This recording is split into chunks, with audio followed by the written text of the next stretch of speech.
Ever since the first video game Easter egg in the Atari 2600 classic Adventure, reward systems and video games have been intertwined. We all love that dopamine hit when we accomplish something in a game and are rewarded with a secret character or special weapon. Even the increasingly tired likes of character or weapon skins can be worth it if done well. The flip side though is all that time investment and zero payoff, a weird afterthought of what is often a tumultuous development cycle, where the level team sketched out a challenge, but the reward couldn't be implemented properly, or it was just left until the dying days of the project. I'm Scott from WhatCulture.com, and these are 9 video game rewards that were profoundly insulting. Number 9. Prowler's Prophet. The Elder Scrolls V Skyrim. Whether The Elder Scrolls or Fallout, Bethesda's massive open-world RPGs are loaded with secrets, references, and Easter eggs. However, few of these breadcrumbs are as tantalizing as Skyrim's Stones of Berenzia. You'll most likely start this quest by happening upon one of the unusual stones during your questing and exploration. After getting them appraised, they'll be revealed as the Stones of Berenzia, gems which once adorned the crown of Queen Berenzia, and there are 24 of them in the world. Where exactly? Nobody knows.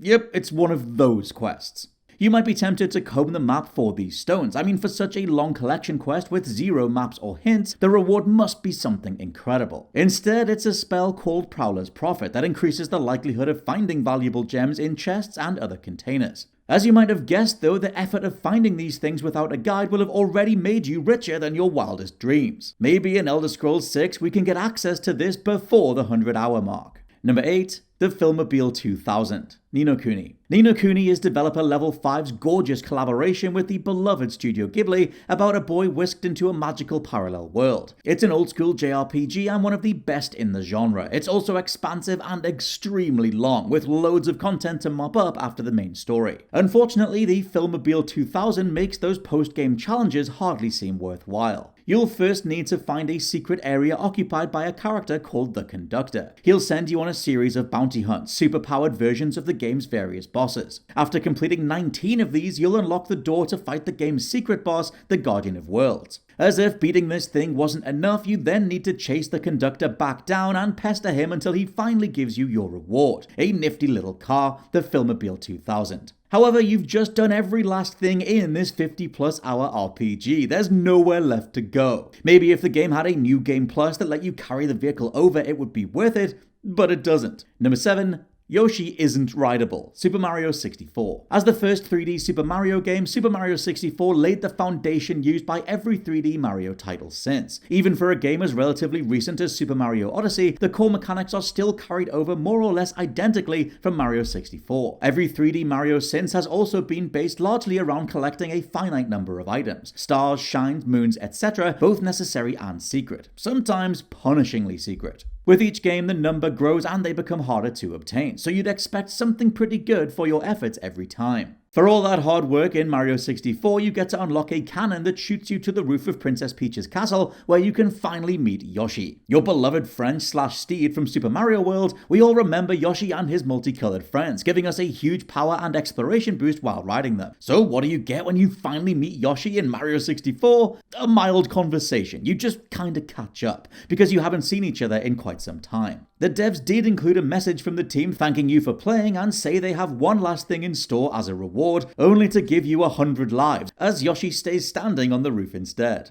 Awesome. Number 6, let's do the time warp again. No Man's Sky. Calling No Man's Sky's original release a disappointment would be one of gaming's biggest understatements. Compared to what developer Hello Games had shown prior to release, the game was threadbare, a whole universe with stationary NPCs, grind-heavy progression, and barely any variety. But nothing stung more than if you actually bothered to make it to the center of the known universe, the game's ultimate main objective. After hours and hours of exploration, harvesting, and crafting just to move from star to star, inching your way forward, you found nothing. Not nothing at all, but it may as well be. In the center of the universe, you find a portal that transports you to the edge of another new universe, which is basically the same as the one you just finished, and the same objective appears again to reach the center. Your reward is an infinitely looping game. Introduced in later updates, you could follow the Atlas path, an alternate route to an alternate ending, in which case your character then states via text that a great sense of fulfillment washes over me. I mean, personally, I adore No Man's Sky and always have, but it feels like the whole mystery at the center of the cosmos thing is the one part of the whole experience that still hasn't been done right.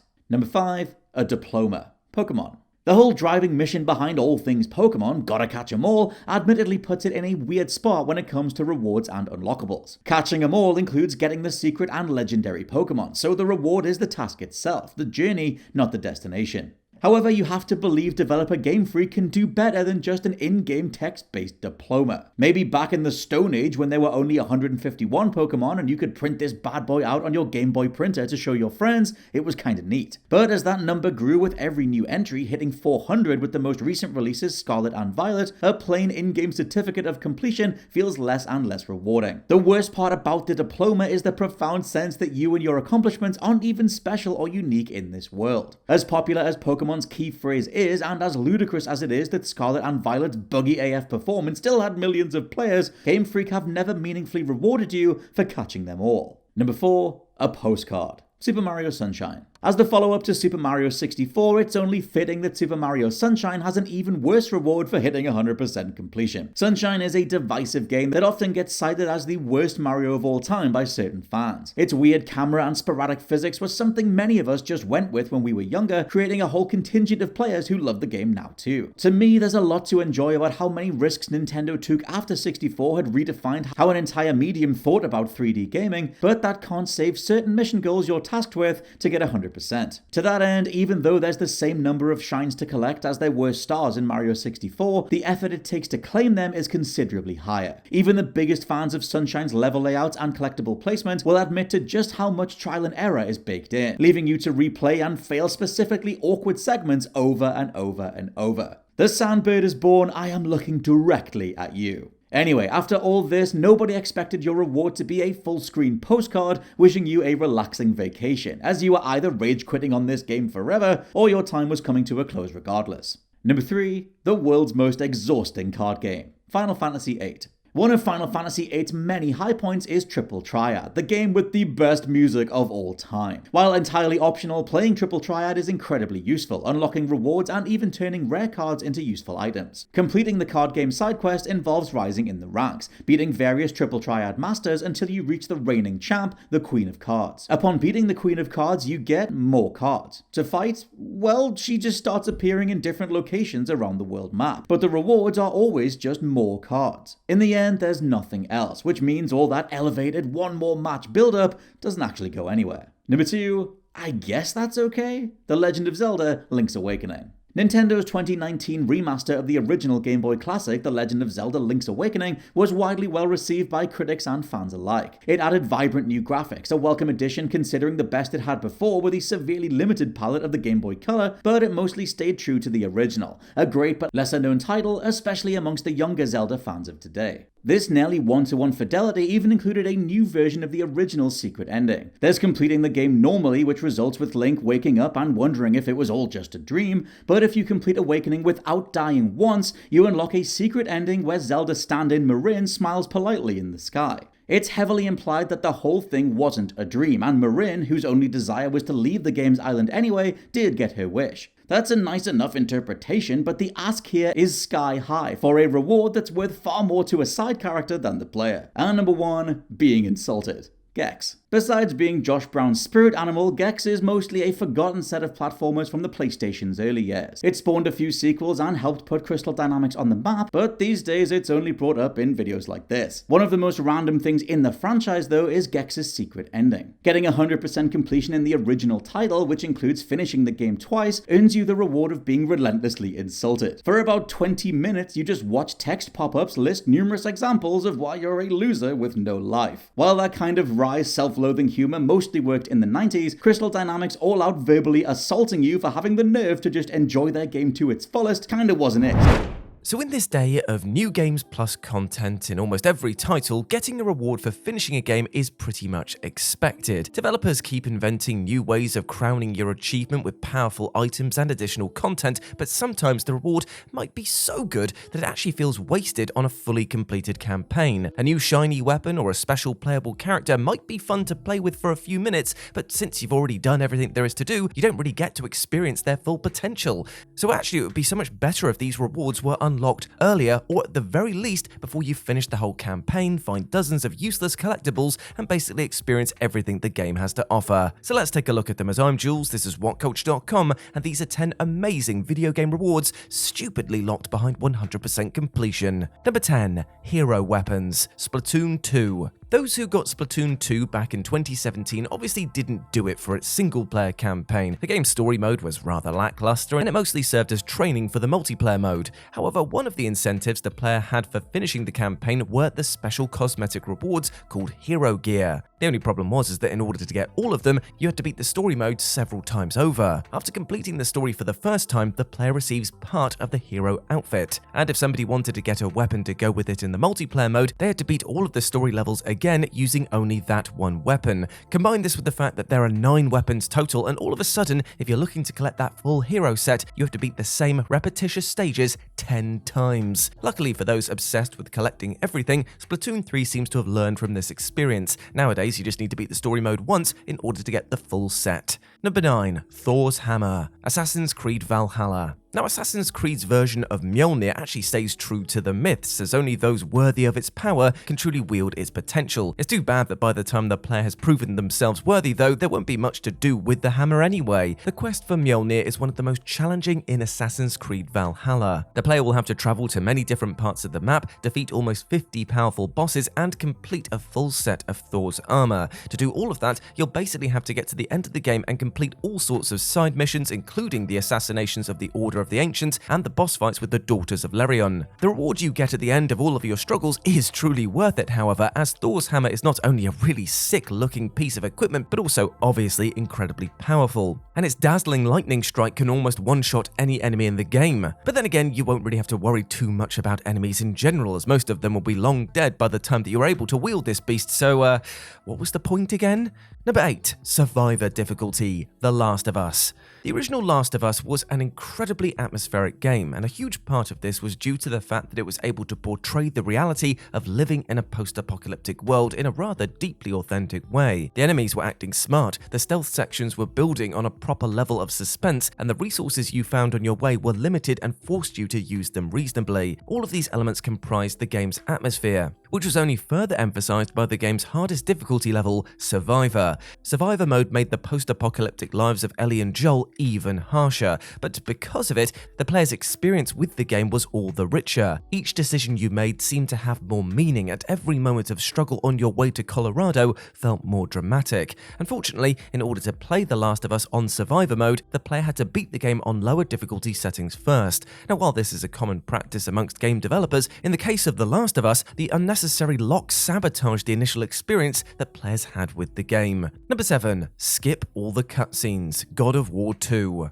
God of War's post-game rewards do a great job of keeping the player engaged after they beat the game by rewarding them with special outfits that they can unlock for Kratos. Aside from being incredibly stylish, especially the iconic dairy bust, these outfits also alter Kratos' stats and give the player a chance to try a different playstyle the next time they try to finish the main story. However, there is one more thing that you unlock for beating this game, and the fact that it's been barred from the player for so long is actually criminal. And the reward in question is the basic ability to skip the game's cutscenes. Yes, that's right, until you beat the game at least once, you're not allowed to skip the cutscenes in a hack-and-slash action games. Come on.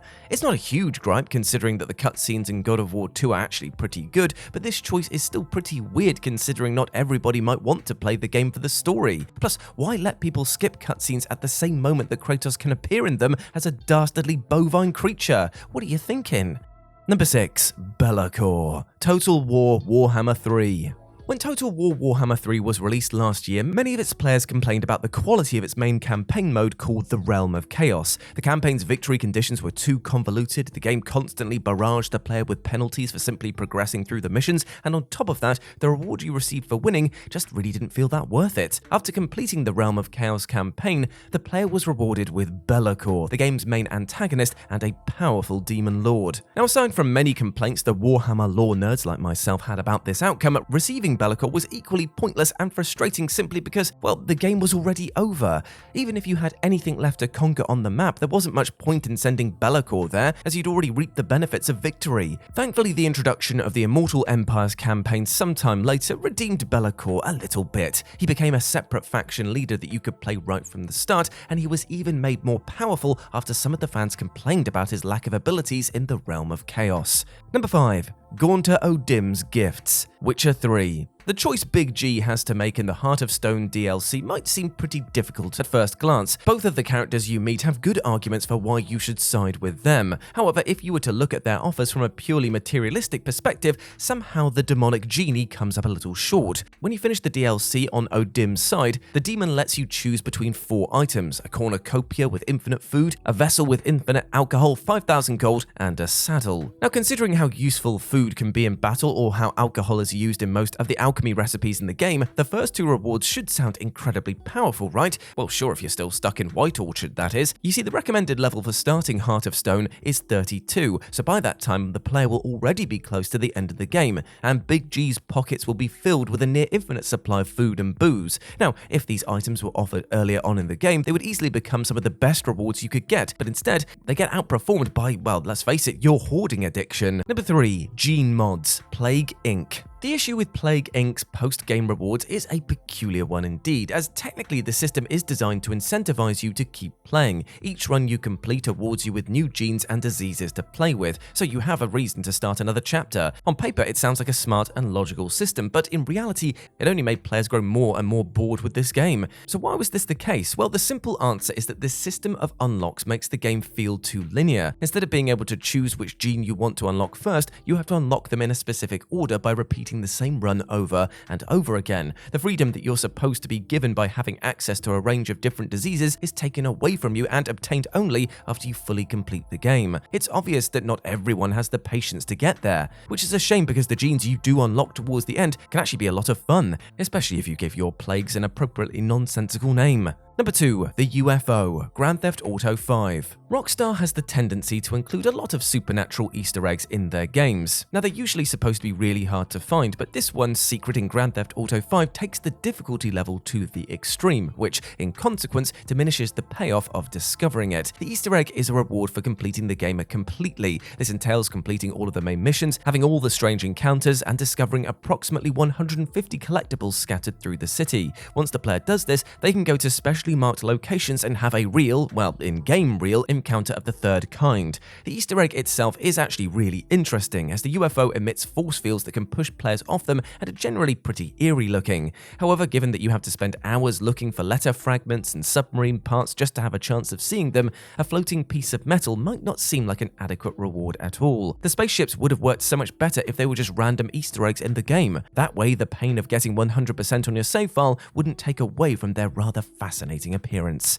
And number 1, Luigi. Super Mario Galaxy. Since Mario is the titular character of most games set in the Mushroom Kingdom, Luigi doesn't really get much of a spotlight. You rarely get to play as him, which is why so many fans of the franchise get really excited whenever he does become a playable character. And Super Mario Galaxy offers players just that, as Luigi can be unlocked as a playable character. But there is a string attached that unfortunately renders this otherwise amazing reward completely useless. In order to get Luigi, the player has to finish the main story and collect all of the stars in the game. This basically means 100% completion, so by the time our green best boy gets on the screen, the whole galaxy that is once full of wonder and adventure will have become an empty and desolate place without much to do. All hope is not lost, however, as Super Mario Galaxy 2 does remedy this issue. This time around, you only need to finish the main story in order to play as him, so there should be plenty of stars for you to collect once Mario passes the baton to his younger brother. There's nothing that a true achievement hunter won't do for a full 100% score on their achievement list. However, not everyone realizes that getting achievements is not just a matter of skill. Some games reward only those players who sacrifice more than their own blood, sweat, and tears. More specifically, their price for an achievement is your soul. If you own any of them, you've probably earned a VIP spot in hell. I'm Jess from What Culture, and here are 10 video game rewards for absolutely terrible things. Number 10. Naughty Naughty, Halo 3 ODST. Most alien species in the Halo series are pretty terrible beings. They're ruthless and violent creatures that are bent on destroying humanity at all costs. However, there are some exceptions to the rule. The engineers of the Covenant, called the Huragok, are an entirely non-violent species that serve its masters as highly efficient supercomputers and expert technicians. They never get in your way, and whenever there's combat happening around them, they ignore it and get on with their work. Some even decide to help humanity at a certain point in Halo's story. So obviously, you can get an achievement for brutally murdering 10 of these floating little guys. The achievement, appropriately called Naughty Naughty, appears in Halo 3 ODST. It requires you to kill 10 Huragok engineers in New Mombasa, which makes your evil murder spree all the more cruel, as in this particular level, all of the engineers you encounter are either fleeing or getting attacked by hostile aliens. There's really no excuse for you to take them out, unless you really think a random achievement is worth the lives of 10 helpless alien critters. You know what? Don't tell us. Number 9. Bad Boss. Middle-earth: Shadow of War.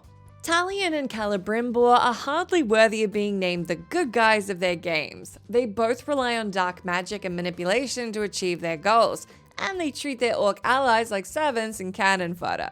As a matter of fact, the game requires you to abuse your loyal orcs in order to get a special secret achievement. The achievement, called Bad Boss, is granted to those players who manage to drive one of their orcs to betrayal by repeatedly punching them in the face. Simply recruit one of Sauron's orcs into your own army and then take them on a mission with you. While they'll be busy thinking about helping your cause, you just need to start ruthlessly batching them until they can't take it anymore and turn on you. It's a really dirty way of abusing your soldiers, especially when you consider they had to betray the Dark Lord himself in order to join your army. At least the giant eye looming over Mordor was never going to sucker punch them to death.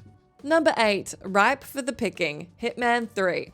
Agent 47 has a lot of skeletons in his closet, which shouldn't be surprising for the protagonist of a series literally called Hitman. It's all there in the title, really. You're obviously supposed to commit plenty of atrocities as 47, however, not every kill is equal. Some are a little more brutal than others, and some might even earn you a reward for being a terrible sadist. During the mission at the winery in Mendoza, Agent 47 needs to assassinate a woman named Tamara Vidal. The easiest way to get close to your target is to join her on a tour of the facility. It's also a good opportunity to turn her into human grape juice. One of the sites on the tour is an industrial grape crusher. The player can push Tamara into it to instantly grind her up and earn the achievement Ripe for the Picking. It's even more messed up when you realize that the machine makes wine, and some poor unsuspecting people are probably going to enjoy a sip of Tamara's finely crushed innards. Thanks, game. You ruined wine. Number 7. Tears of Shame. Far Cry Primal. No one likes an animal abuser, but it's even worse when someone abuses an animal that trusts them, even if it is a giant saber-toothed tiger or a prehistoric wolf. Far Cry Primal is the series' special spin-off set in the times of cavemen and mammoths. One of the game's main features is the ability to tame wild animals and turn them into your trusted allies, or undeserving targets of the greatest betrayal a man with a stick and a rock can muster. The game's most evil achievement requires the player to tame an animal and make it fully loyal before heartlessly killing it when it least expects it. To make things even worse, you also need to skin your ex-friend so that its fur can forever remind you of what a vile and terrible monster you are. If real cavemen behaved like this back in the day, we probably would never have managed to domesticate anything. Number 6. Death Did Us Part. Crusader Kings 3. Medieval Europe was not a fun place to live. If you didn't die a horrible death suffering from a deadly disease, you died fighting a bloody war for some good-for-nothing king. The 2020 strategy game Crusader Kings 3 tries to recreate these joys of the Dark Ages with things like plagues, torture chambers, and constant, never-ending wars. In fact, the game even likes to reward its players for playing in a, quote, historically accurate way. One of the achievements the player can get in Crusader Kings 3 requires them to murder their own spouse. After you successfully join another person in a not-so-everlasting union, you need to plan their murder, invite some conspirators into it, and then successfully carry out the plan of getting rid of your unwanted spouse in the most diabolical way possible. This includes, but is not limited to, drowning them while on a casual stroll, shoving them off your castle's walls, and bringing a poisonous snake into your bedroom while they're asleep. You know, typical business for your average medieval lord. Number 5. Slayer. Dragon Age Origins. Given that your Grey Warden in Dragon Age Origins is trying to end the Darkspawn invasion at all costs, it makes sense that they wouldn't always be able to act like a hero. While trying to ally themselves with the Dalish elves, your Grey Warden comes across a group of angry werewolves. They explain to them that they've been cursed by the Dalish Keeper, and they're attacking his people to force him to cure them. The player has two rational ways of resolving the conflict. They can either help the werewolves take down the Keeper, or help the Keeper take down the werewolves. However, there's also a not so rational choice. Instead of helping resolve the conflict, you can escalate it and make the werewolves slaughter all of the elves, thus preventing themselves from getting their cure. The choice is absolutely evil, as not only do you cause the mass genocide of the elven clan, you've also doomed the werewolves to be forever cursed. But as long as you get an army of werewolves and a sweet achievement, anything goes, right? Number 4. Psychopath. Wasteland 3. The only person who could possibly match the evil of a sadistic serial killer is someone who would reward a sadistic serial killer with a medal and a pat on the head. And as it so happens, that's exactly what you can do in Wasteland 3. During the aptly named quest, The Psychopath, the player is tasked with finding the son of Colorado's ruler, Vic Buchanan. Upon arriving at the location, it becomes apparent that Vic is a pretty unstable person. The place is filled with brutally mutilated corpses, and any alive victims of Vic's perverse fascination with violence are either missing limbs or scarred by hours of torture. For this reason, when you finally get to confront Vic face to face, the most logical thing to do would be to arrest or kill him. But if you're more bloodthirsty than logical, you also have the option to recruit Vic into the ranks of the Arizona Rangers, for which you'll be rewarded with a special secret achievement. There's nothing like giving someone a promotion and a badge of honor for torturing dozens of innocent people. Number 3. Altruist Acolyte. Grand Theft Auto 5. Out of the 3 GTA 5 protagonists, Trevor Phillips is definitely the most despicable. He's an unhinged drug addict and murderer who, despite his sense of loyalty, is not above ruining people's lives to further his own goals. But even then, this one activity Trevor can participate in is really hard to stomach. After the mission in which Trevor takes revenge on the lost motorcycle gang, you receive a call from his friend Ron about a business opportunity related to the so-called altruistic cult. From that point on, Trevor can deliver unsuspecting hitchhikers to them for a hefty cash reward. This is already plenty shady, but that's only the beginning of it all. You see, the altruistic cult is actually a community of cannibals, and any people you bring to them are likely going to be their next dinner. All you need to do is listen to the hitchhikers' screams as they're shoved into the camp to understand that you've basically doomed them to the worst fate imaginable. But hey, at least you got an achievement for it, you monster.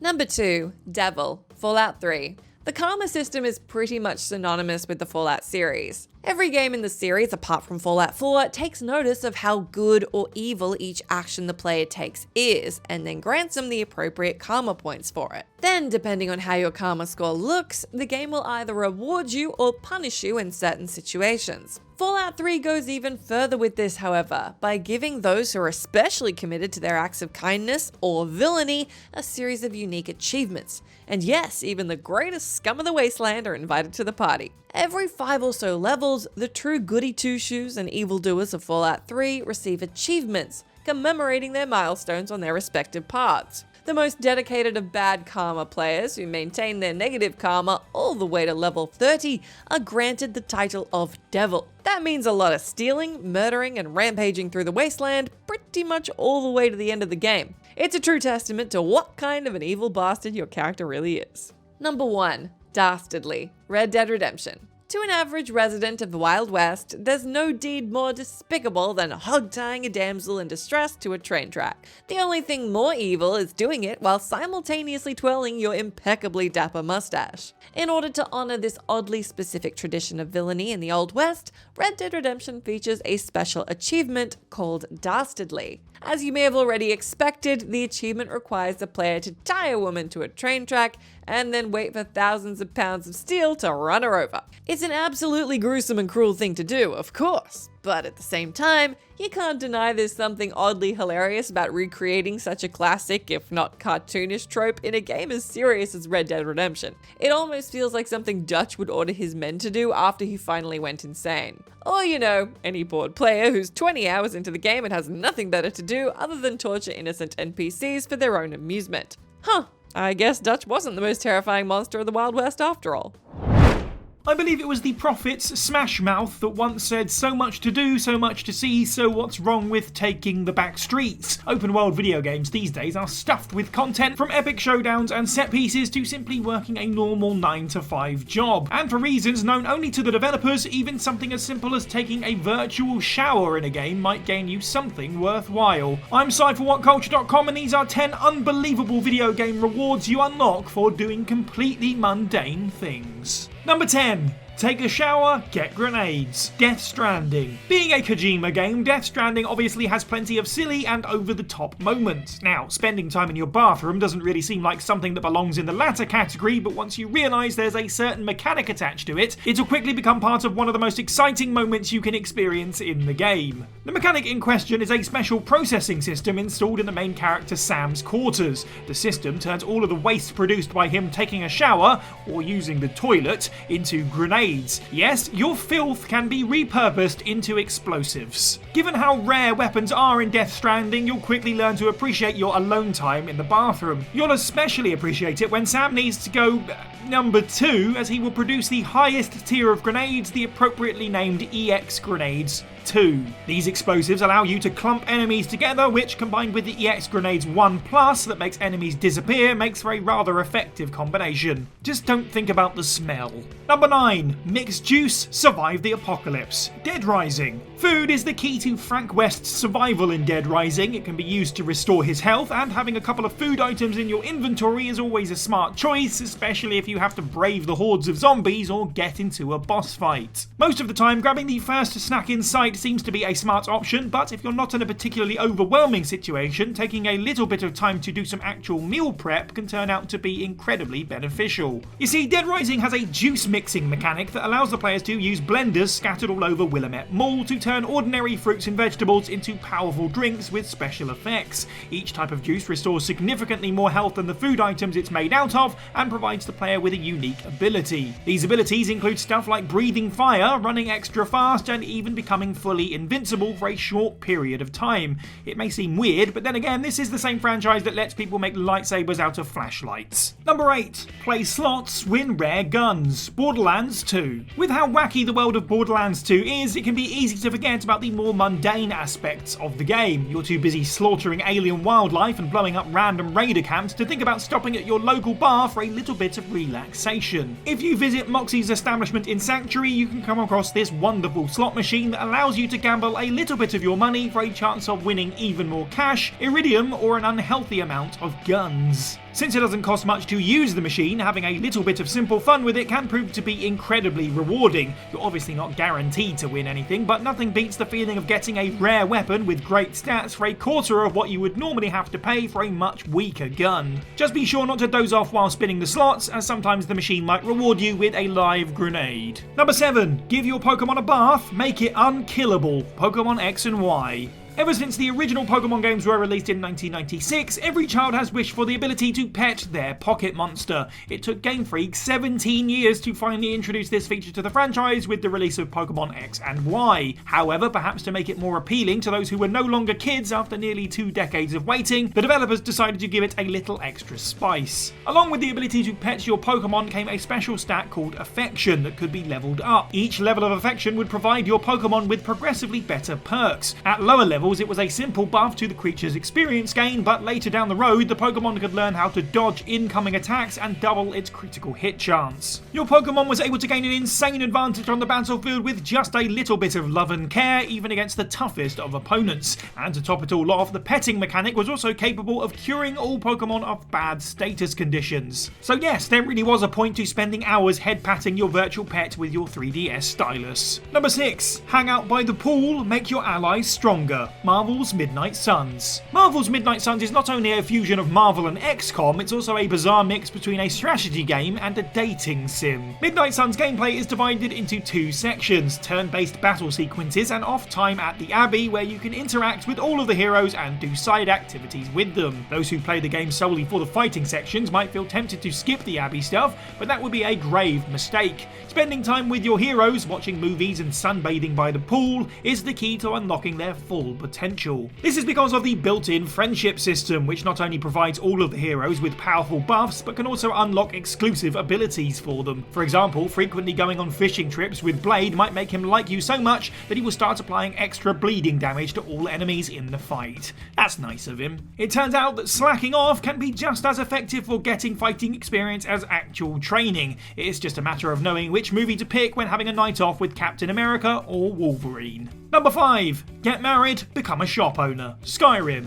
Aside from epic adventures and fights with dragons, Skyrim offers its players a wide variety of more down-to-earth activities such as cooking, mining, and decorating your house. Though most of these features don't really add any substantial rewards, one of them does come with a one-of-a-kind opportunity. By visiting the Temple of Mara in Riften and talking with one of the priests there, the Dragonborn can unlock the ability to ask people for their hand in marriage. This is already a pretty fun feature to begin with, but as it turns out, the ability to romance your favourite companion is not the only one you can get here. When you and your better half finally get married and move in together, your spouse will announce to you that they wish to set up a shop in the house to keep themselves occupied while you're out adventuring. The shop generates passive income and allows you to offload the loot that litters your inventory. As far as vanilla Skyrim goes, getting married is the only way to own a shop of your own. It seems like a fitting reward for those who decide to settle down and take a break from saving the world. Number 4. Get a job, get a heart piece. Legend of Zelda Skyward Sword. Although there are plenty of side activities in each Zelda title, they usually come in the form of very simple minigames and you don't get much out of them aside from rupees. The exception is a side activity in Skyward Sword that has a whole optional quest attached to it and rewards you with not just 1 but 2 heart pieces. The game's floating city, Skyloft, has a pumpkin soup bar on one of its outer islands. Inside the bar there is a faulty chandelier with a heart piece on top of it. The player can obtain the piece by breaking the chandelier, but this will anger the bar's owner. He will then demand that the player work for him to pay for the damages. Accepting the owner's demands will start a sequence of side quests in which the player has to make food deliveries, work in the garden, and perform at the bar. The task can be tiring at times, but if you manage to get all of them done, the owner will reward you with another heart piece. And considering how important they are in Zelda games by increasing your overall HP, it feels like a good reward for an honest day's work. Number 3. Play arcade games, win an acid gun. Fallout 4. The Nuka World DLC for Fallout 4 introduces a whole post-apocalyptic theme park for the sole survivor to explore. With a setting like this, it was only natural that the new map would also include leisurely activities such as going on roller coaster rides, participating in treasure hunts, and hanging out at a local arcade. The majority of these new features exist just for fun, but the arcade provides something extra, a wide range of unique and surprisingly powerful prizes. The least expensive rewards at the arcade are nothing more than junk, but at higher levels things start to get a bit out of control. Because the place is run by raiders, the high-tier rewards include things like assault rifles, armor pieces, and even mini-nukes. However, the most exciting prize at the arcade has to be a special gun called the Acid Soaker. It's a one-of-a-kind pistol that is capable of shooting acid-based projectiles that damage enemies over time. There's no other item like it in the game, so if you want to get your hands on it, you have to get really good at shooting hoops and playing whack-a-mole. Number 2. Be a cab driver, get a girlfriend. Grand Theft Auto 5. If you ever get tired of building your criminal empire in Grand Theft Auto 5, then perhaps a more legitimate job might sound like the plan for you, especially since one of them, taxi driving, comes with a rather unique reward. Buying the Los Santos cab company with Franklin, one of the game's 3 protagonists, will allow him to work as a cab driver. Though most cab requests play out rather ordinarily, some will require Franklin to do something extra, and this is where the aforementioned reward comes in. One of Franklin's jobs involves a distressed girl requesting to be taken to her paranoid boyfriend. Upon arriving at the destination, the man will turn out to be an abusive asshole, and Frank will beat him up in order to save the girl. She'll be so thankful for his aid that she will offer him her number and then let him take her out on a date. Aside from the strip club and one random encounter, this is the only way in the game to find a girlfriend. Who knew cab drivers made for better romantic interests than bank robbers? Number 1. Repair toasters, vaporize your enemies. Wasteland. The toaster repair skill has been a staple of the Wasteland series since its debut appearance in Wasteland 2. It seems like a worthless skill to have in a post-apocalyptic world, but those who gave it a shot and leveled it up all the way to 10 know just how useful it can really be. Although the skill does exactly what it says it does, repair toasters, the number of these little metal boxes you find in Wasteland games is quite astounding. Moreover, each one contains some kind of goodie for you to loot once you unjam the device and make it operational. These can range from mostly useless things like actual slices of toasted bread to stupidly powerful stuff like special tokens that you can exchange for unique gear and, of course, deadly weapons. The best part is that most guns you find inside the toasters come with a unique ability of their own,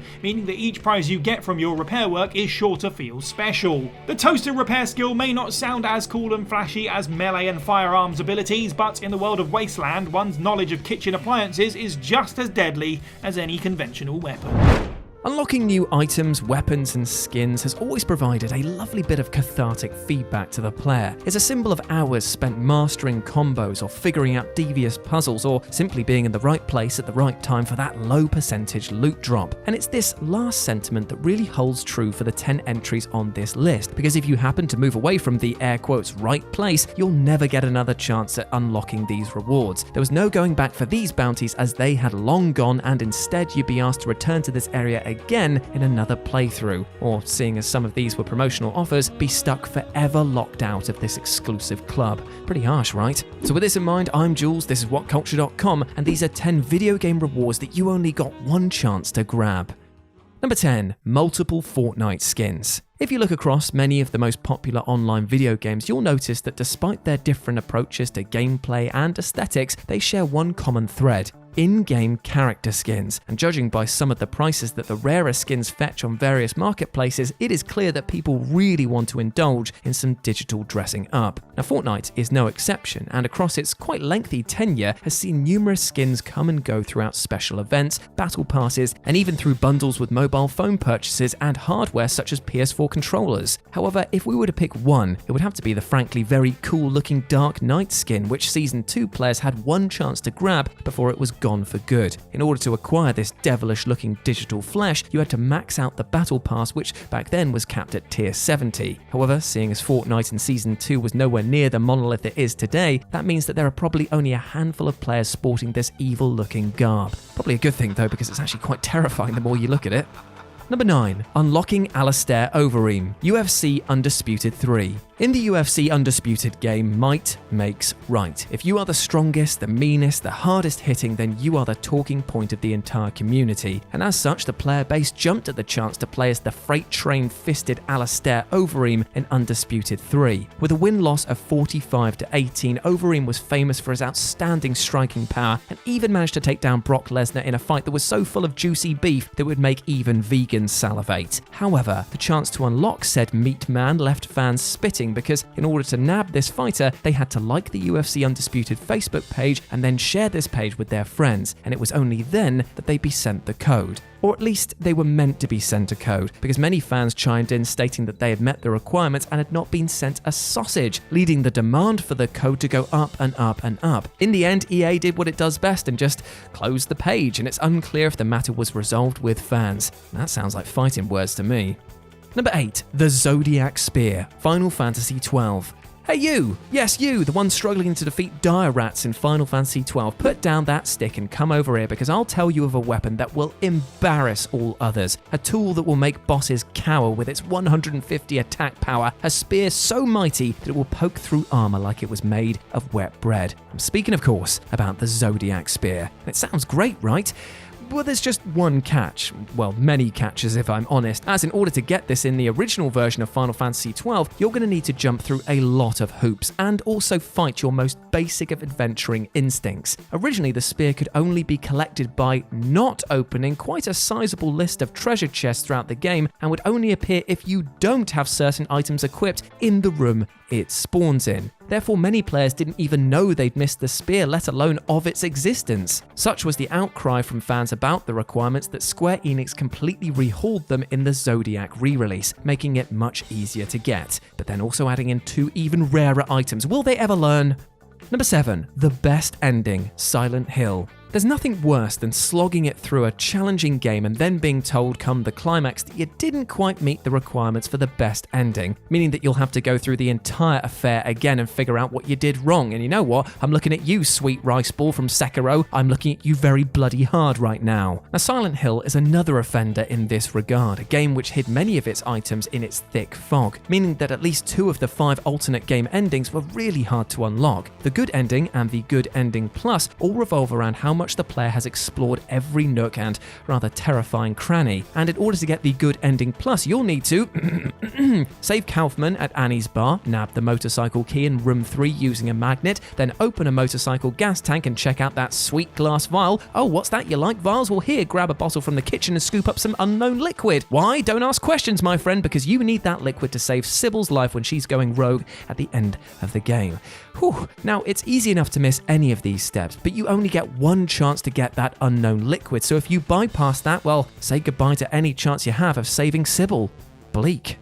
Number 6, Donnell, Fire Emblem Awakening. If you've ever played a Fire Emblem game, or Smash Bros. Ultimate, seeing as how many of the bloody cast are rocking up in that title, then you'll know that the immediate battle you're in isn't actually your main focus. The main prize that you're trying to win is war itself. As a result, there are times when you're just seeing things in the long term rather than the skirmishes going on right in front of you. As such, when the name Donnell comes up, it's actually a test to root out those would-be armchair generals from the true commanders. As while this little tyke might look more suited to a quiet night in rather than full-blown war, looking at his stats, his leveling will raise him quicker in rank than any other character until he becomes one of the most powerful mid to late choices that you can make. However, you only get one chance to scoop up this whippersnapper, and that's during Paralogue 1, where you will need to level him up once before the chapter ends. And by the way, that is no small feat because his stats are, well, pathetic, meaning that there is a very high chance of him meeting his maker before you've turned him into a titan of war.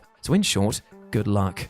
Number 5, Multiple Guns, Red Dead Redemption 2. Red Dead Redemption 2 is nothing short of a video game masterpiece and is so richly packed with details and secrets that they're still being discovered at the time of presenting. And being the cheeky little devils that Rockstar are, they've made sure that no 2 playthroughs will be the same thanks to their emergent storytelling and a whole host of air quotes missable content. And of course, this extends to some weapons that you only have one chance of grabbing. You can nab a rare shotgun from a hermit near Ansburg, a collection of pistols from the mission The Noblest of Men and a Woman, and even an ornate knife for killing a vampire in Saint Denis. However, here's the twist. You can only get these rewards once, so if you kill the previous owner and leave it behind, well, it's gone for good. Number 4, The Enchanted Gladius, Eternal Darkness. Not enough gets said about Eternal Darkness, and when we do discuss this devilish psychological horror game, we usually do so to champion its insanity meter effects. And to be fair, they are very, very, very good. But today we're going to be talking about the Enchanted Gladius, an upgraded super weapon of sorts that will turn enemies into mulch thanks to the fact that it can be thrown and called back, kind of like the Leviathan axe from God of War.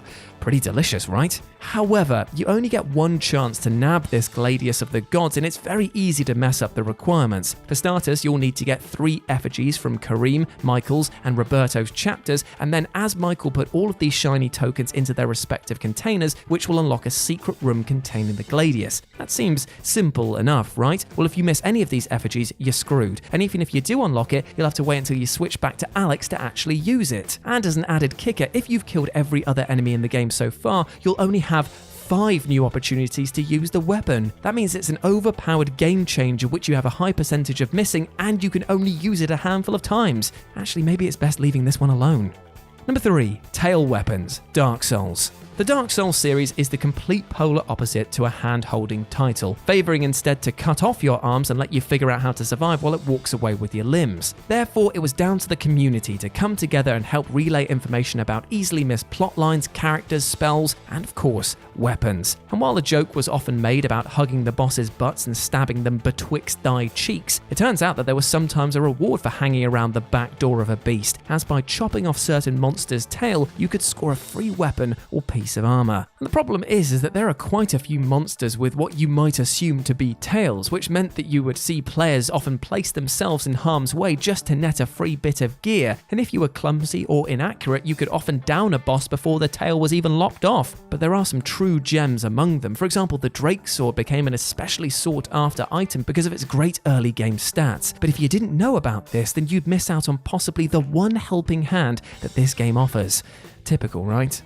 Number 2, the Mysterious Magnum, Fallout New Vegas. The Mysterious Stranger, what a bloody ledge. From out of nowhere, this trench coat-clad gunslinger could appear to aid you in your most desperate times, unloading round after round into the faces of your foes, and then, just as you're about to ask him who he is or even why, he disappears into nothingness with that signature audio twang. It's enough to make you want to pay homage to the legend, or myth depending on who you ask, by donning a fedora and a duster and heading out into the Mojave. However, if you're looking to complete this cosplay, you'll only get one chance at snagging the Mysterious Magnum, a super-powered hand cannon which carries with it an amazing bonus of playing the Mysterious Stranger's theme music. But in order to add this to your collection, you'll need to speak to the Lonesome Drifter during the quest talent pool, and you better have a barter level of 50 or above because this is the only way that he'll free up the firearm. Considering how many options Fallout New Vegas gives you to complete any mission, there's a good chance that this passed you by. But now you know, so go get this gun and kill with style. And number 1, Bendak's Blaster, Star Wars Knights of the Old Republic. BioWare's Knights of the Old Republic games might well be some of the finest uses of the Star Wars license ever. Everywhere you look, there's an incredible attention to detail. Planets reflect different architectural designs, clothing changes from region to region, and the characters you'll encounter feel shaped in completely different ways. However, because of the almost overwhelming amount of items, NPCs, and side quests, of course there are going to be items that you'll simply miss without even realizing it. Take for example Bendak's Blaster, a brilliant laser pistol that can only be collected as a reward for killing Bendak's Starkiller himself. Now, Starkiller is a once retired pit fighting champion who you drag back into the arena after impressing him with your skills. And should you be able to best the best of the best, you'll nab his Pew Pew stick, which thanks to its great damage output and upgrade options will most definitely see good use for the next few hours of your adventure. The only issue is that should you be unable to kill Bendak, which is pretty likely without completely cheesing the fight, and try to come back later once you've buffed up a bit, you might struggle to do so, seeing as Bendak and the planet that he was on has been completely annihilated by Darth Malak and his forces. Oh, right. Ouch. Game devs can be a tricky little bunch. I mean, you'd be feeling a touch vindictive too if your job required you to crunch for weeks on end, draining your mental and physical health away for an uncaring monolithic corporation, only for all that work to be rewarded with a 65 on Metacritic. And even before employee abuse was the backbone of the entire industry, sometimes a game studio would mess with its players just for the hell of it. Few methods of screwing with the player carry more sting than a reward that actively hurts you. Whether negatively affecting gameplay or your efforts not being reflected in the reward itself, there are some video game unlocks that you're frankly better off without. Some are optional, while others are naturally handed to you throughout the game. Either way, they all suck. I'm Jess from What Culture, and here are 9 video game rewards you shouldn't accept. Number 9, your own gear, Metal Gear Solid. Metal Gear Solid blew everyone away when it first came out, thanks to a revolutionary 3D approach to stealth, an intriguing thriller storyline, and of course for containing that classic Hideo Kojima trickery. Everyone remembers the Psycho Mantis fight where he reads your save file and you have to plug your controller into the second port to even fight him. But another more subtle way Kojima messed with everyone's heads was the part where Snake loses his gear. You can of course get all your gear back, but when you do, well, it'd seem you just randomly exploded. I hate when that happens. It turns out Snake exploding is due to the game sneaking a bomb into your gear that you need to manually disarm after retrieving your stuff. This cheeky bit of tomfoolery on Kojima's part is not only a great subversion of the, quote, hero loses his gear trope in gaming, but an effective means of keeping the player on their toes.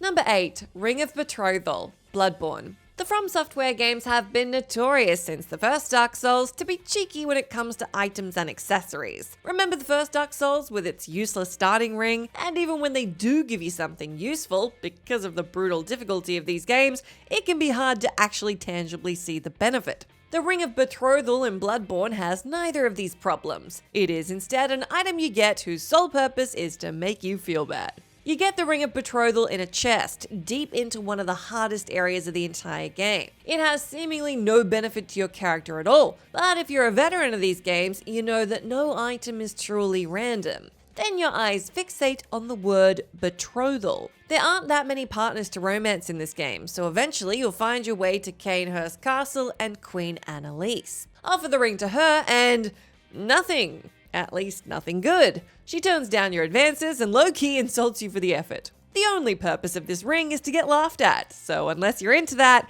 I say steer clear.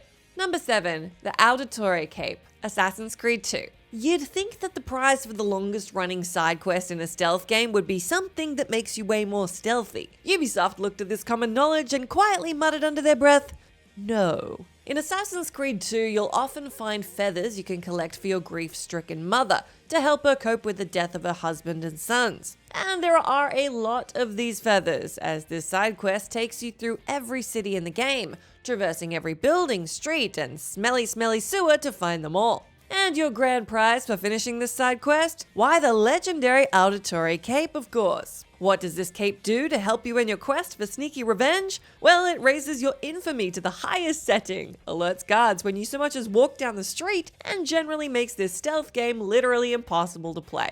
In missions where you cannot raise your suspicion level, you'll immediately fail if you're wearing this cape. So yeah, maybe try inventing therapy for your mother 500 years early instead. That seems like a better way to spend your time.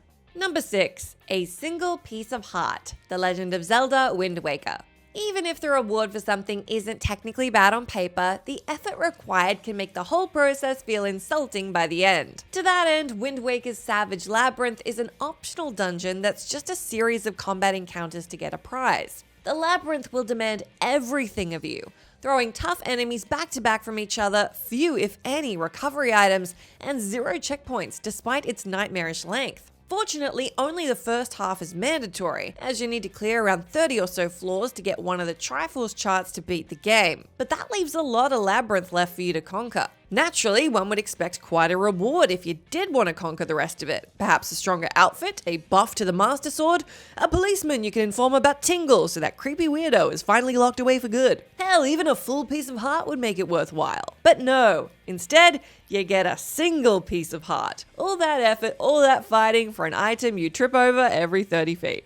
Number 4. Assuming the Position, Fallout New Vegas. Not really insulting or taxing on the player, but your scribe is only human, and this entry is just too funny not to include. The quest Wang Dang Atomic Tango sees the courier procuring new talent for the Atomic Wranglers sex workers. Alongside the other weird denizens of the city the courier convinces, they're also sent to get a hold of a Protectron at Cerulean Cybernetics, known as the Fully Integrated Security Technotronic Officer. They are more succinctly known as Fisto. Every Fallout fan knows what happens next. Your reward for this quest, besides a bit of XP, being told by Fisto to assume the position. Game fades to black for a minute, then fades back in some indeterminate amount of time later. The courier, evidently, was the first to sample Fisto's services. This hilarious punchline doesn't really hurt the player in any way, but some players would have likely wanted to opt out of partaking in the latest volume of Robots Gone Wild. Number 3. Hestu's Gift, The Legend of Zelda: Breath of the Wild.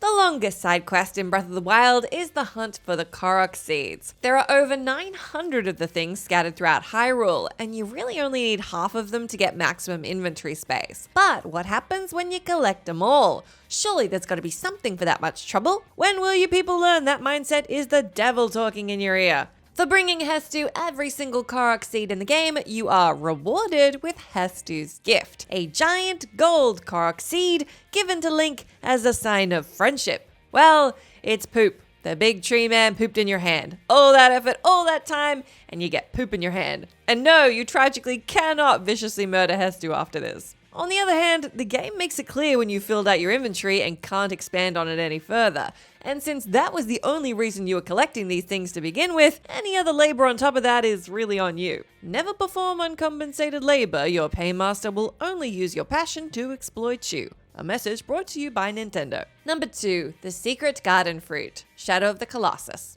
Shadow of the Colossus doesn't have what one would call replay value. Oh, it's a masterpiece, but there's very little reason to go back to it once you're finished with it. However, if you do go back a total of 3 times and run the game all the way through each time, on the 4th playthrough you're given access to an area called the Secret Garden. Instead of a depressed hunchback noble singing about his dead wife, it's okay if you don't get that one, that's just for the writer of this, you find a bunch of fruit. And you think to yourself, this is it, the reward for beating the game so many times on one save file. This fruit is going to make me more powerful than ever, and beating the game this time will be a breeze. So what does the fruit do? It lowers your maximum health, permanently. There are 35 fruits in the Secret Garden, and eating them all puts you at barely any health or stamina left. Whoops. Number 1, The Bane, Borderlands 2. No other entry could be at the top of this list because at no point does Borderlands 2 do anything but actively dissuade you from getting this reward. If you're putting up with the Bane, then that's entirely on you. The Bane is one of the most hilarious acts of trolling ever seen from a major publisher. A side quest in Borderlands 2 tells of a legendary gun known simply as the Bane. As you search for it, you come across more and more horror stories from the folks unlucky enough to actually find the Bane. Every step of the way, this quest is littered with the game asking if you're absolutely sure you want to find this gun. If you do like I did with many of my exes though, and ignore all of those red flags and press on, you finally find it. And it is indeed an incredibly powerful gun, at the cost of everything else. Equipping the Bane lowers your movement speed to the bare minimum, your character now moving around at the speed of crawling, if not slower. On top of that, every time you fire the gun, the Bane lets out an annoying high-pitched shriek with every bullet fired. Oh, and the sound still blasts loud and clear even if you turn the in-game volume down to 0. The Bane is the ultimate slap in the face video game reward, but hey, they absolutely warned you.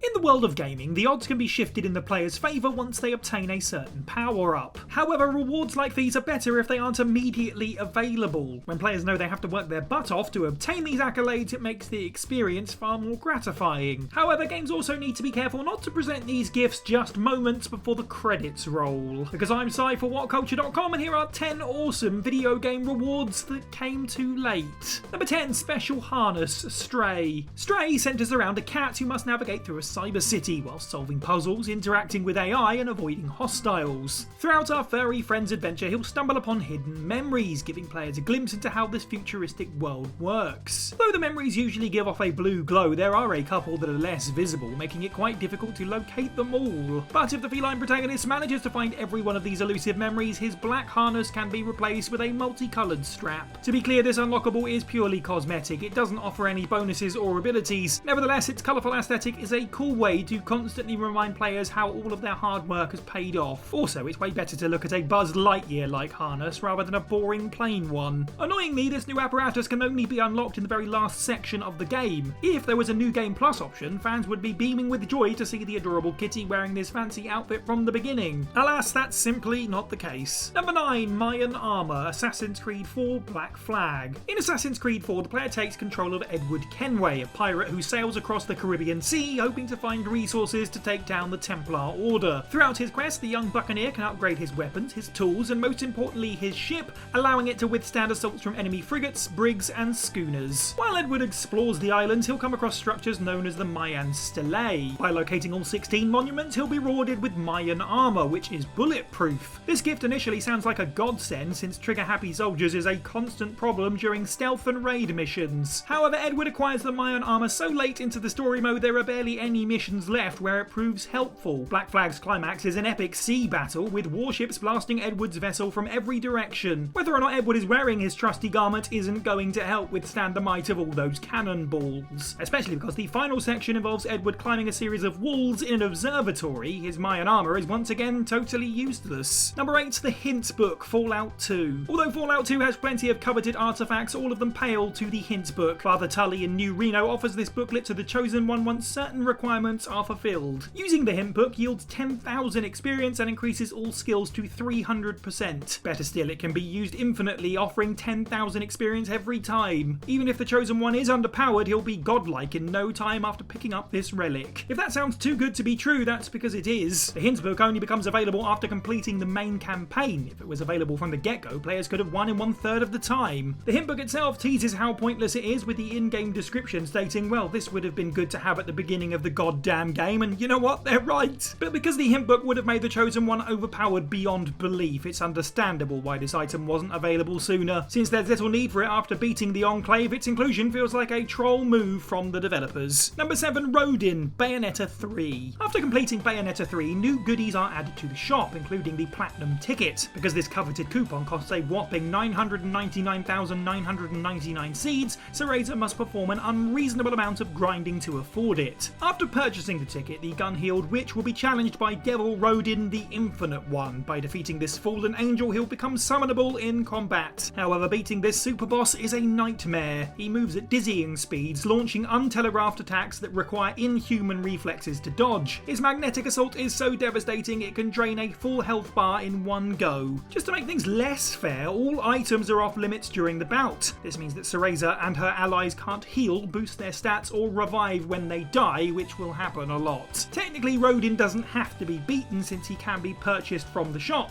Unfortunately, this costs another 999,999 seeds, meaning our sultry heroine has to take part in more laborious battles to attain him. But what's the point? Not only is the main campaign beaten, even the biggest fans will be sick of playing the game at this point, since they had to grind for hours to use Rodin in the first place. Number 6, Fierce Deity Mask, The Legend of Zelda Majora's Mask. In Majora's Mask, Link acquires masks as he traverses through Termina, each with their own unique powers. Depending on what mask is worn, the Ocarina playing Hylian can hypnotise animals, end conflicts, develop insomnia, or conduct a choir of singing frogs. If Link finds all 24, he'll be entrusted with the Fierce Deity Mask. While wearing this garment, Link has enhanced strength and defense. If he's at full health, his sword unleashes homing bolts, stunning any nearby enemy. To the chagrin of everyone, there's a major catch. Link only receives this prized possession before fighting the final boss. And because Majora is bafflingly easy, Link can mop the floor with him even without going full beast mode. In general, the enchanted mask can only be worn while fighting bosses. Unfortunately though, the boss's mechanics make the Fierce Deity Mask mostly redundant. Goat moves too fast to be fought without wearing the Goron Mask. Gaior can only be damaged while wearing the Zora Mask. Twin Mold is only vulnerable while Link is in giant form. So the Fierce Deity Mask can be used properly against the first boss, Uldowa, and the final one, and that's it. Number 5, Legion, Mass Effect 2. Due to Mass Effect 2's fantastic world building, characterization and social interaction, BioWare's Cosmic Shooter is often hailed as a masterpiece. Having said that, there is a gripe surrounding Legion that bothered a lot of fans. Although this Geth robot is a helpful companion and has a cool design, it's his character development that stands out. His observations about humanity, the soul, and existence itself never fails to be fascinating. These discussions may not always move the plot forward, but they're guaranteed to leave players with plenty of food for thought. That's why it's a pity how Legion doesn't become a squad mate until the Reaper IFF mission is completed, which leads directly into the final section. Also, performing this mission runs the risk of human sacrifices unless nearly every loyalty mission has been completed, delaying Legion's introduction further. By exploring the game's files, unused audio samples can be found of Legion in earlier missions, proving the android was meant to appear sooner. Because of how well Legion resonates with players, it's strange why the devs didn't include him until the end. Number 4, skip to the final boss, Mega Man 7. After defeating the 8 robot masters in Mega Man 7, the Astro Boy-inspired android Rock will enter Dr. Wily's fortress, which is split into 4 parts. Not only is each of these sections challenging, it concludes with possibly the hardest final boss in the original franchise. Even if Rock is armed with every upgrade, coming out on top against the maniacal scientist is unlikely. But it gets worse. If the player loses and wants to try again, they have to punch in a password.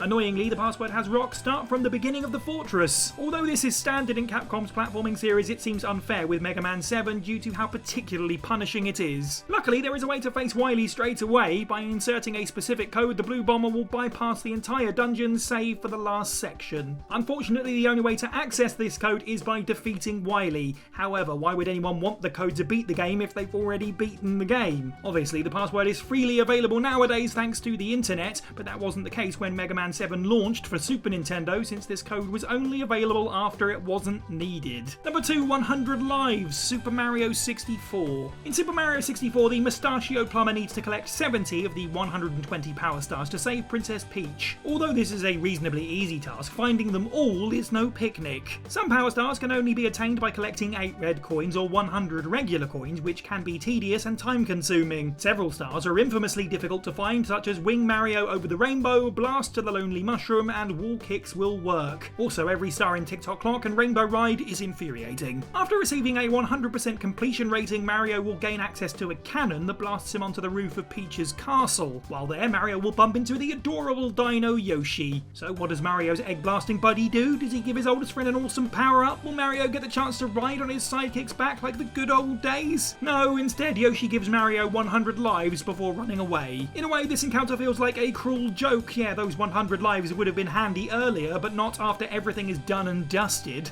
Also, Mario goes back to having the standard 5 lives once the game is reset, making Yoshi's gift temporary. And number 1, the Statue of True Perfection, Stardew Valley. There is so much to do in Stardew Valley, average players should accept the fact they're never going to complete the game. Instead, they should just focus on the daily activities and having a good time. However, die-hard fans will be excited to know there is an incredible reward for finding everything. To attain the 100% perfect rating, players need to find every star drop, cook every recipe, become great friends with every character, and find all the golden walnuts among many other side missions. Unsurprisingly, this task is far from easy, as well as devilishly time-consuming, taking between 100 and 200 hours. After receiving the perfect rating, the protagonist will be rewarded with the Statue of True Perfection, which gives out a super rare prismatic shard daily. These fragments can be traded for magic rock candy, enchant tools and weapons, turn children into doves at the Dark Shrine, and be used to forge the strongest weapon, the Galaxy Sword. But because players have been everywhere and done everything at this point, they should have gathered these artifacts long before receiving their final prize. Being presented with the Statue of True Perfection is a nice gesture, but it's too little, too late.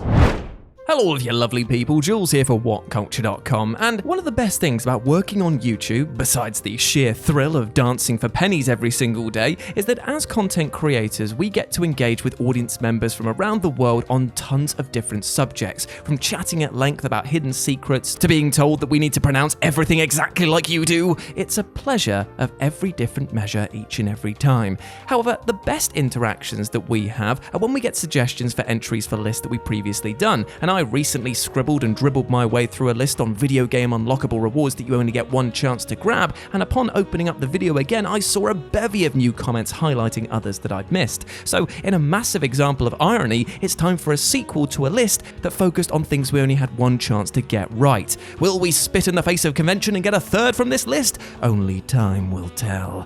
In the meantime, prep those saves, read those guides ahead of time, because if you venture too far, well, you're done for, my friend. As I'm Jules, this is WhatCulture.com, and these are 8 video game rewards that you only got one chance to grab, Commenters Edition. Number 8, Sid Orlando, Final Fantasy Tactics. Let it be known, Final Fantasy Tactics is not an easy game. Whereas the RPG counterparts of the series will gradually ramp up the difficulty across the main narrative, the Tactics games absolutely batter you straight out of the gate and drop to, well, merely a mild bollock stomping by the end of things. Therefore, you're going to want to get every single bit of help that you can get hold of, and that usually translates to recruiting the strongest fighters to your roster, which makes it all the more strange that, as Shiny FX has pointed out, Sid is a mediocre combatant at best, yet he's definitely going to be the most easily missed and potentially most useless unlockable in the game. To unlock Sid for recruitment, you basically need to have completed everything in the game 100% bar completing the final mission. Only then will he emerge to show off his pretty average skills. It wouldn't be so bad if you could just drop back and level him up, but remember, you're at a point where capping off the game is but one mission away, so you have to ask, what was the point of all of this? Number 7, Pimp Boy 3 Billion, Fallout New Vegas.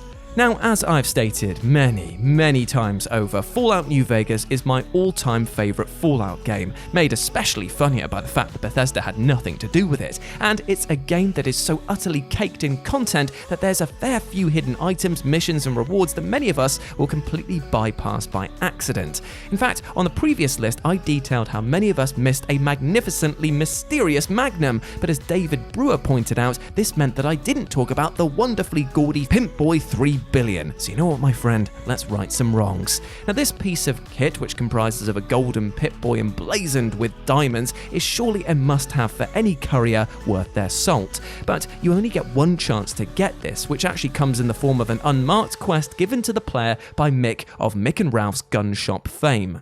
Mick wants the Omertas to start buying weapons from them again, but you'll have to convince them to do so. But it's definitely worth this though, as by opening up trade you get this blinged out piece of arm candy and Mick's eternal gratitude.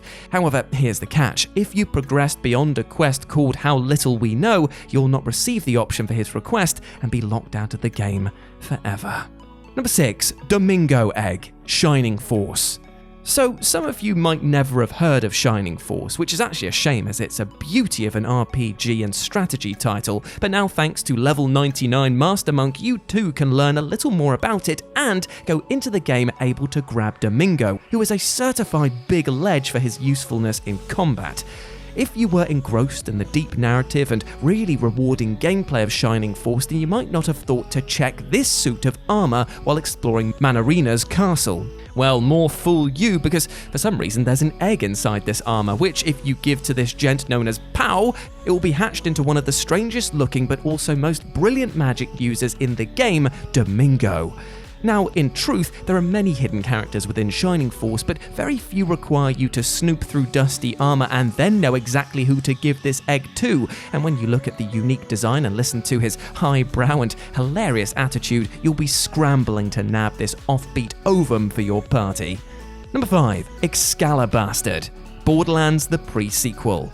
Now this entry is a bit of a strange one, as it's a reward that you technically can't miss seeing as it's in a fixed location with fixed requirements. However, you can miss out on this being an actually decent weapon for late game runs. Don't worry, I'll explain. You see, the brilliantly named Excalibastard is a legendary gun that is stuck in a rock, basically acting as an homage to the sword in the stone, and comes with some rather outstanding stats, accuracy, and a cryo-blasting affinity, making it a perfect weapon in the right hands. I say this last bit though because there is a small catch in the fact that the gun matches the level of the player at the point that they pick it up, meaning that you could get a decent but quite easily outclassed weapon at level 12 or a monster of a shooter at level 50. And as a caveat, you only get one of these per character, meaning that if you pulled the weapon too early, then that's it, no more second chances. Hopefully Shadow Wolf 181, who suggested this entry, was one of the lucky ones. Number 4. The Bouncer, Ratchet & Clank 2016. There's nothing quite like the sting of being reminded every time that you open a menu that you're missing out on an item just because you didn't rush out and pre-order the game. And such is the case with Ratchet & Clank's 2016 reboot/film tie-in game /remake? Whatever, when it came to the Bouncer. Now the Bouncer is a brilliant weapon that you can snap up for as cheap as chips 100 bolts when you arrive on Nivalis, and is easily one of the best crowd control weapons in the game. It fires a bouncing ball of death that explodes on contact with enemies that releases smaller bombs which then also bounce and explode. It's got a gimmick to say the least. When upgraded, the Bouncer shines even brighter as now, at level 5, these smaller balls also explode each and every time they bounce, making it a feast for the eyes and the vultures that are circling above. However, as Chris Bailey points out, this was only for people who pre-ordered the game, and as such, anyone picking up later will have a hole in their inventories and a hole in their hearts. Number 3. The Mantarok Rune, Eternal Darkness. So on the previous list, I spoke at length about the almighty enchanted Gladius from Eternal Darkness that a lot of people actually missed on their playthroughs and thus never got a chance to hack and slash the, handful of enemies that were left in the game at that point. But Sigillum Sanguius pointed out that this wasn't the only missable reward with questionable benefits. This is because without even realizing it, you might have passed up on the opportunity to claim the Mantarok Rune, which can only be discovered when playing as Lindsay.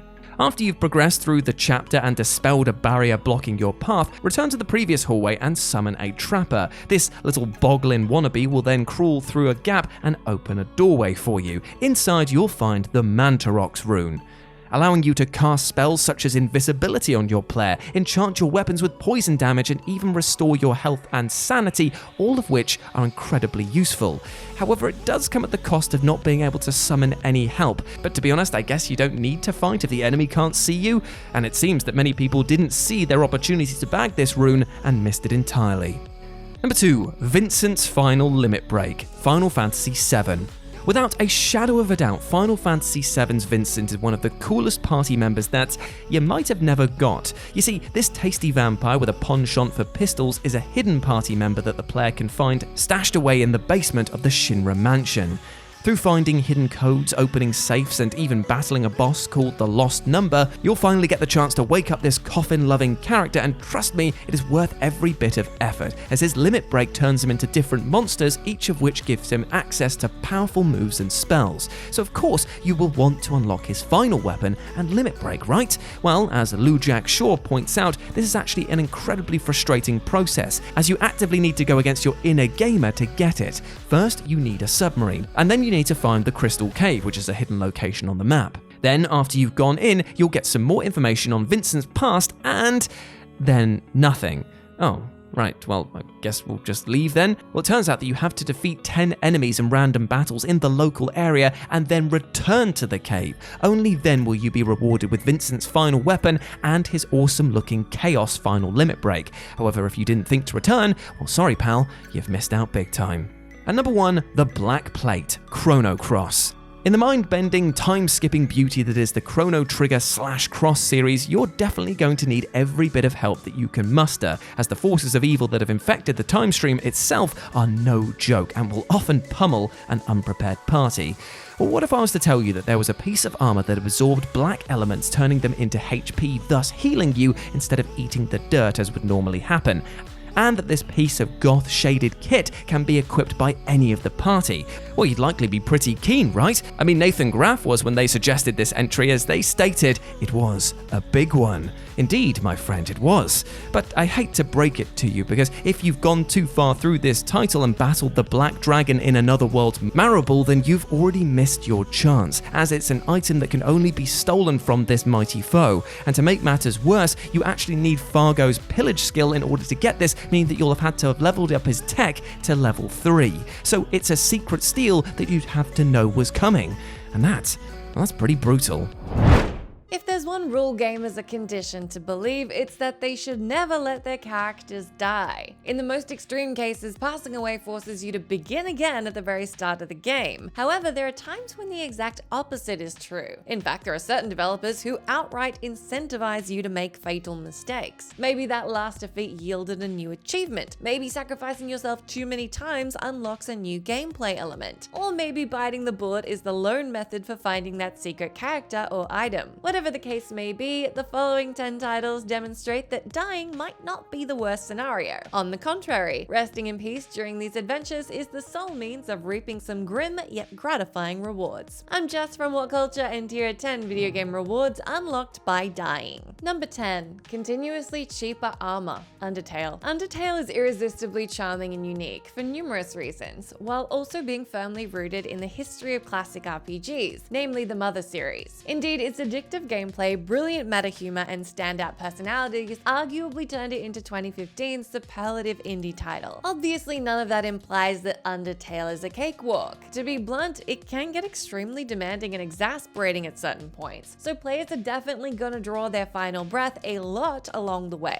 Luckily, creator Toby Fox decided to assist main character Frisk when necessary via the significantly powerful Temi armor, which gets cheaper and cheaper with every subsequent death. Originally a non-genocide route, Frisk can purchase the armor from the Tem shop for 9,999 gold. That is after they pay the 1,000 gold, Tem pay for colleague fee, for the shopkeeper's university scholarship, but it drops in price to 1,000 gold if Frisk gives up the ghost. This trick can be exploited roughly 24 times until the final price is a mere 750 bucks. Not too shabby. Number 9. Getting Go-Go. Final Fantasy VI. Released in April of 1994, Final Fantasy VI, initially put out as Final Fantasy III in North America, is often ranked as the greatest entry in the franchise. With its multifaceted characters, downright apocalyptic storyline, and truly tragic and shocking emotional beats, it's easy to see why. One of the most useful people in the game is Go-Go, a mysterious figure who's able to mimic what other people do, but they're unobtainable without first surrendering all your active crew. Specifically, Go-Go is found once the returners are swallowed by the Zone Eater on Triangle Island. When the group awakens, awakens, they can walk to the back of the cave-like system in the Zone Eater's belly and find the mime. After explaining your plight to them, they'll join the party. Although they may seem limited in terms of their stats and ability to equip items, their malleability regarding usable magic spells is quite helpful. Of course, Go-Go previously stopped by for an optional boss fight in Final Fantasy V, so having them return here in a new light is pretty cool. Number 8. Tagging in King Mickey, Kingdom Hearts 2. King Mickey is among the most common and beloved mascots of the entire Kingdom Hearts series.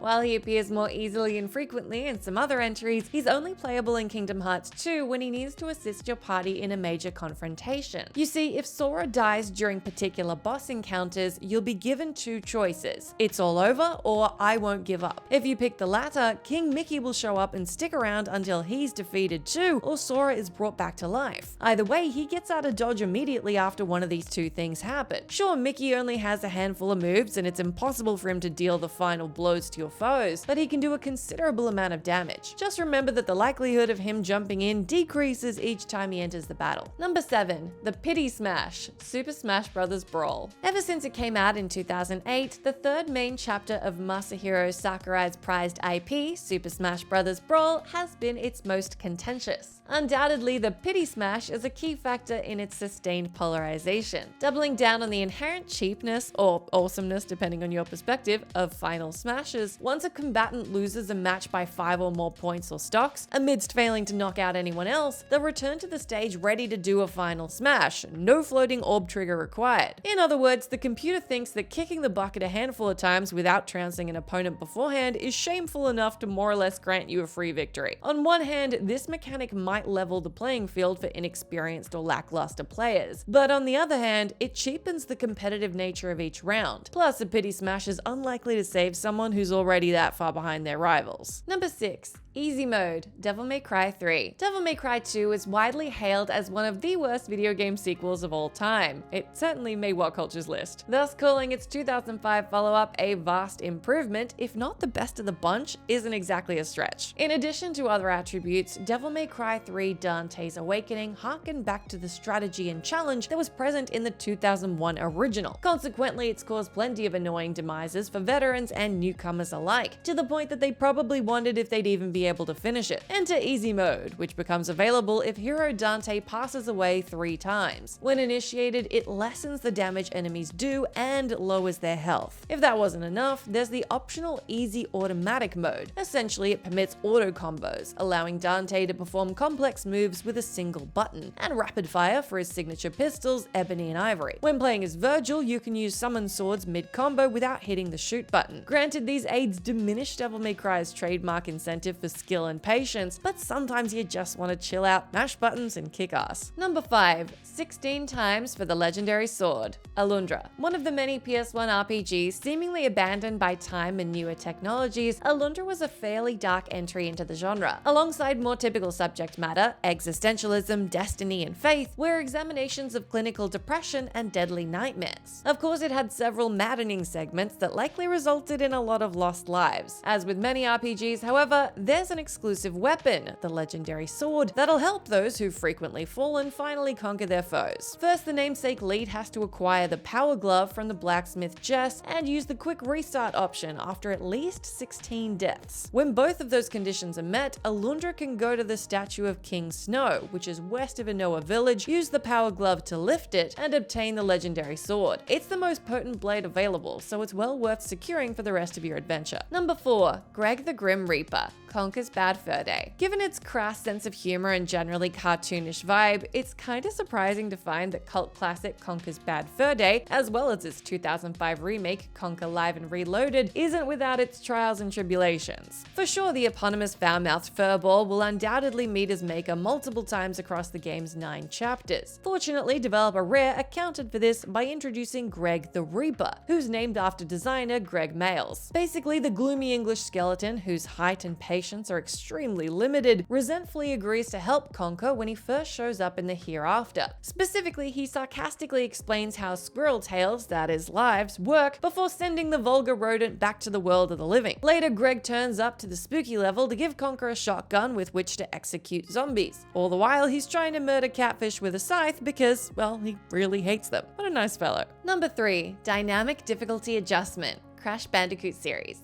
Super Smash Bros. Brawl isn't the only title on this list to shower pity on an unqualified player. Considering that the Crash Bandicoot series spawned at least a few famously challenging 3D platformers, namely the formative PlayStation trilogy, it's absolutely warranted. First implemented in 97's Crash Bandicoot 2 Cortex Strikes Back, dynamic difficulty adjustment kicks in when Crash dies half a dozen times in any given section. Beyond receiving a Pity Aku Aku mask that activates invincibility, certain crates will become checkpoints if he dies another half a dozen times. As for chase levels, when neither of those aids apply, whatever's pursuing Crash will slow down. Gratefully, saved games will remember his struggles too, so those features will remain during rebooted playthroughs. Also, each sequel handles DDA differently. And no, we aren't digging into all of that right now, so your mileage may vary. According to director Jason Rubin, the creator's mantra became to help weaker players without changing the game for the better players. And mission accomplished. Number 2. The Old Couple's Whistle, The Seventh Saga. The Seventh Saga was far from a universally cherished SNES RPG. Frankly, it largely garnered mediocre to negative reviews upon release, but its Mode 7 visuals and non-linear narrative were nevertheless commendable. The same can't be said about its boss battles, with Ghost Dog Romus in Iron Castle being a good example. He must be defeated in order to attain the key of the earth needed to open the Gate of the Earth, which is easier said than done since you have to be at level 5 to even stand a chance of vanquishing him. That is, unless you know a very useful secret. Once Romus kills you, don't immediately instigate a rematch. Instead, head to the southwest corner of nearby town Rablesk and look for an elderly couple. If you speak with them, they'll hand over a whistle that will annihilate Romus without much effort. Take that, you haunted hound. Number 1. The White Tanuki Suit. Super Mario 3D World. This might be the most well-known post-death reward in modern gaming, but it's still worth mentioning. First seen in 2011's Super Mario 3D Land, the White Tanuki Suit is obtained from an invincibility leaf that's housed within an assist block. It appears after Mario or another playable character in single-player mode loses 5 times in virtually all levels. As you'd expect, it ensures that Mario won't take damage from enemies while adorning the costume. However, he can still perish from falling off the stage into lava, poisonous waters, or anything that waits below. Plus, completionists will find that there are 2 major downsides to it. The completion stars on the save file will lose their shine, and the score of the level will stay at 0. Luckily, both impediments can be undone if the level is played without the suit. Regarding the multiplayer side of Super Mario 3D World, the amount of lost lives required for the suit goes up with each additional teammate. Specifically, you need 12 deaths for 2 players, 18 for 3, and 24 for 4. That seems fair, no?